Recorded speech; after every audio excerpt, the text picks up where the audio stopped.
The Leader of the Opposition. Thank you, Mr Acting President. The opposition also does not support the disallowance. The opposition does not support the Santos proposal at Narrabri. We opposed it at the last state election, and we have legislation that is before this House, the Coal Seam Gas and Other Unconventional Gas Moratorium Bill, which is, to all intents and purposes, a ban on CSG in this state. And if enacted into law, the legislation would see a swift end brought to the Santos Narrabri project. So let there be no misunderstanding about the opposition's position on that matter. However, the matter that is now before the House is the disallowance of this particular regulation. And while we share some of the same objectives as the mover of the disallowance, the consequence of the disallowance would simply be, as the Minister has pointed out, that gas, which is today used in electricity generation, would be flared. And the Honourable Jeremy Buckingham, in moving the motion, is correct. We do have concerns about additional flaring, both in the drought conditions that exist around Narrabri and also the waste of the resource, and also the additional pollution caused by flaring as opposed to being used using this resource in electricity generation.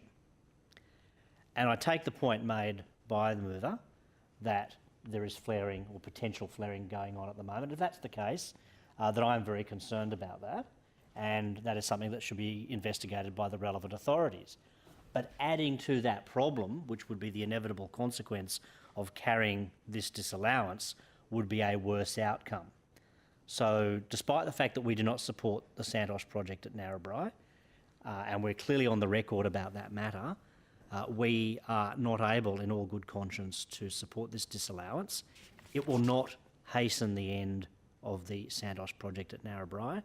It will not see the wells capped. It will not force Santos to bring their exploration to an end. It will simply mean that this resource will be put into the atmosphere through flaring, adding to emissions, adding to pollution and wasting a valuable resource. For those reasons, we do not support this disallowance, but we will continue to fight for the enactment of our legislation and for a much more sensible approach to coal seam gas in this state. However, it is an opportunity for me to say that although the opposition does support a rapid transformation of our energy system towards a greater reliance on renewable energy, and we'll have more to say about that as we approach the election, under every conceivable scenario in terms of transforming our energy system, in all reasonable scenarios, gas remains a crucial feature, particularly around firming, as well as continuing to play a role in electricity generation. So we shouldn't be shutting the door on potential sources of gas, conventional gas. Coal seam and unconventional gas is in a very different category. So with those, with that brief contribution, our position is we will not be supporting this disallowance.